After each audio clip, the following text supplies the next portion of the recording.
PSC, pinaigting ang seguridad dahil sa banta ni Vice President Sara Duterte. Tara't na't mas alamin pa.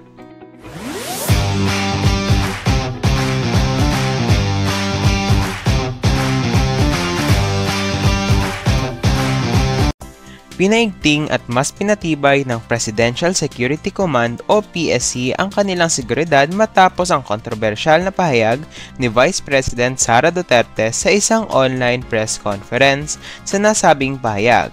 Nagbanta siya laban kina Pangulong Bongbong Marcos, First Lady Liza Araneta Marcos at House Speaker Martin Romualdez.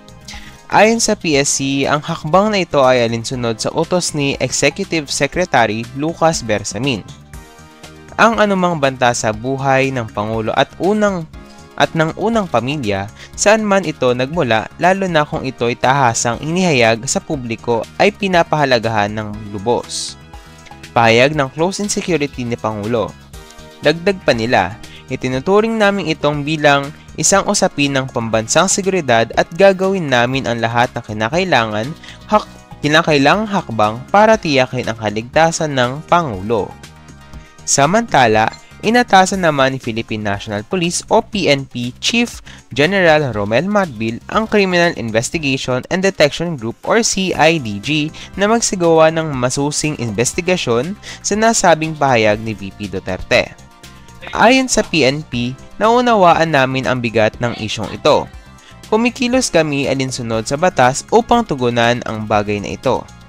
Sa nasabing press conference, sinabi ni VP Sara na may iniutos siyang tao na gagawa ng masama kina PBBM, unang ginang Liza at Speaker Martin Romualdez sakaling may mangyari sa kanya. Iginiit pa niya na hindi ito isang biro. Ang pahayag ay binitawan kasabay ng kanyang Chief of Staff na si Attorney Zolica Lopez na kasalukuyang nasa kontrobersya matapos makontempt sa isang pagdinig sa Kongreso ukol sa umano'y maling paggamit ng pondo ng Office of the Vice President or OVP. Nauna nang iniutos ng House panel ang pagdating kay Lopez at kalaunan ay ang paglipat sa Correctional Institution for Women sa Mandaluyong City. Gayunpaman, hinarang ito ni VP Sara na nanindigang mananatiling abogado si Lopez. At dyan nagtatapos ang ating chika for today. Ano kaya sa palagay nyo?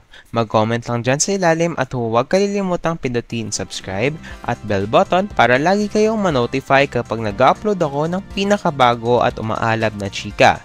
Pakapindot na din ng like at share button para marami pang ma-upload kagaya ng ganitong content. Yun lamang at paalam!